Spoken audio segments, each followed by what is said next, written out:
Look at the snow. We're talking feet of snow. We had no idea. I mean, I know that this winter, this area got a lot of snow just in general, but feet of snow in June. So much snow. But that's kind of cool to see. We are at Crater Lake.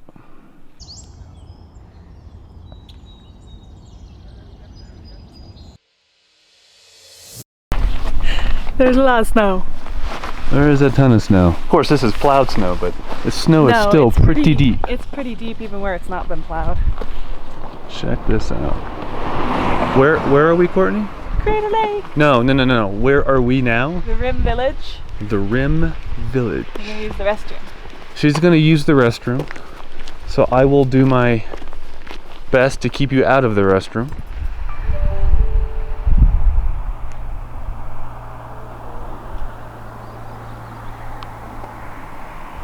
We're at Discovery Point, and we're here too early in the year, in mid-June, where not even a quarter of the park is actually open to cars.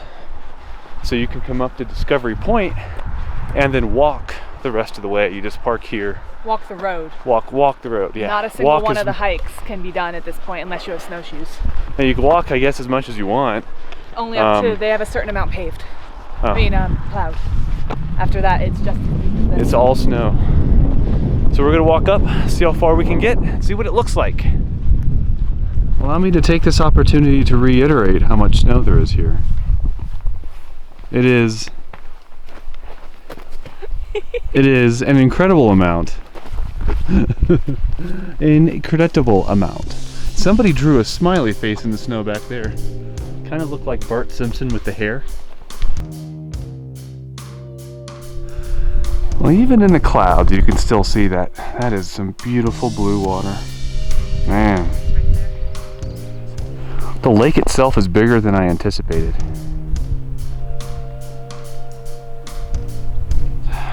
What was it called, Courtney? Wizard Rock? Wizard Rock, yeah. You can go out there on a ferry during some parts of the year. And it'll actually take you all the way around the lake, I believe, too.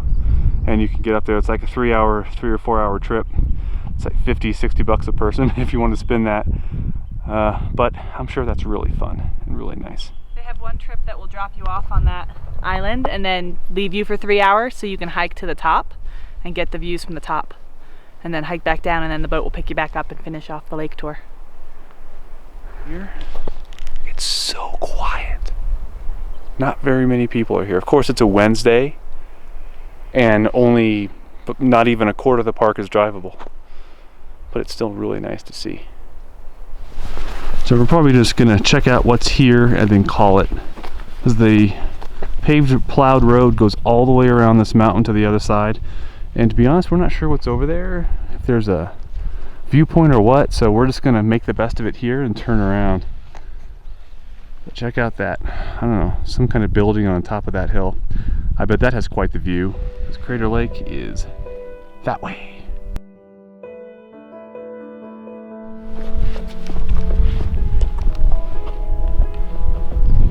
What you doing? Even on a not perfect day, it's still beautiful.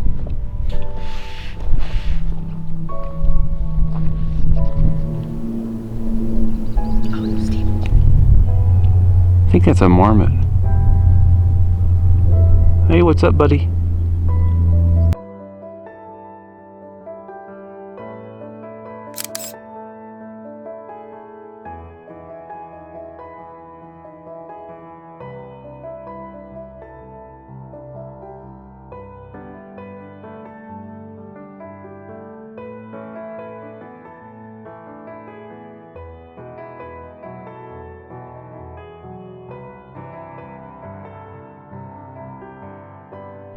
Well, you know me, I had to get off the beaten path. So I came down here, Wizard Island right behind us. It's so, I can't get over how quiet it is here. It's just amazing.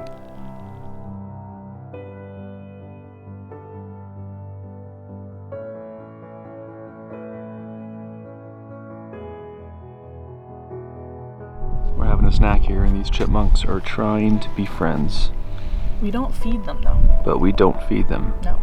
Because they carry diseases and stuff. They do, and we sat on one of the buses in Zion that had the giant hand covered in stitches and blood telling you not to feed the animals, and it's ingrained in my memory, and I will... That's what they wanted, Courtney. I know. Their propaganda worked, and I will never feed a wild animal. Not that I ever did before, but now I'm super careful that I don't even accidentally drop crumbs. She no longer walks right up to the bears and just gives them a banana. She used to do that, and it freaked me out. It's like, how could you do that, Courtney? It's a bear. It's a wild animal. It might tear your head off. But she does it anyway. She did it anyway. But now she stopped. Welcome to cold, rainy Oregon.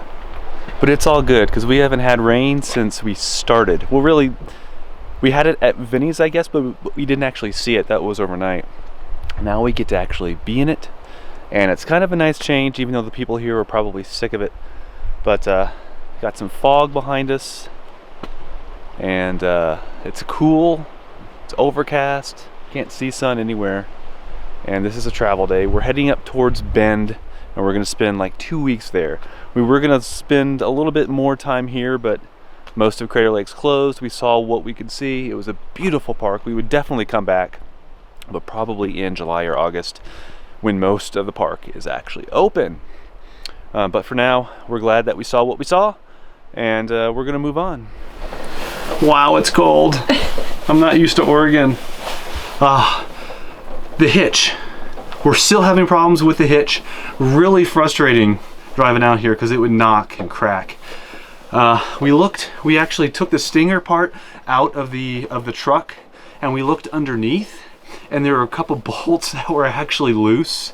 Don't know how that happened. I guess just the vibration of the truck towing the Airstream. So we spent probably 15 or 20 minutes, because the space is kind of tight in there, tightening those nuts back up as tight as we can get them. There's still one more we have to look at, but we're just inside warming up our freaking hands right now because it's really cold and wet.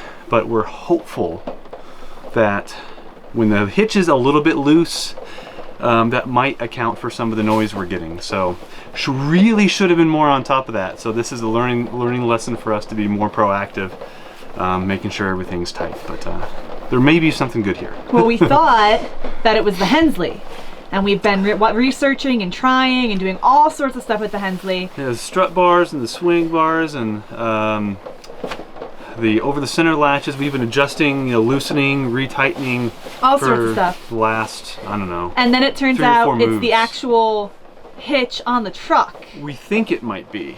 We haven't started towing yet, obviously, but it was loose enough that it rattled a lot when we were touching it, and so I think we may have found it. I'm wired and cold. So we're living large right now.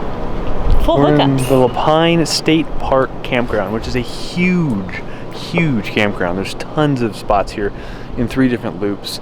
Full hookup, something like 20, how much? I don't remember. It was low, less than 30. Yeah, it was less than 30, around $25 a night or something like that for full hookups, 50 amp, not just 30, 50 amp. So we're gonna stay here for a couple nights. Overall, this place is absolutely awesome. There's a lot of room to maneuver. They fit all kinds of rigs. Like I said, full hookup sites. There are other sites that are less expensive that aren't full hookups. My only complaint is the cell signal kind of sucks. I only have like 1 bar 4G, and that's really getting me almost no ability to do much of anything. So even boosted. Yes, even boosted. So streaming is certainly out the window. We have some videos on an external hard drive that we can watch for now, but yeah, don't come here and expect to be able to Skype and get work done if the internet is necessary for you. But so far so good. Love it here. The other funny thing is apparently there is an Airstream rally here this weekend. We pulled in and someone was like, "Are you here for the rally?" Total so dumb there luck. are 1, 2, 3, 4, 5, 6, 7, 8 or 9 that just we in can this see loop from here. And so Charlie is not alone. Lots of Airstreams, all kinds of Airstreams.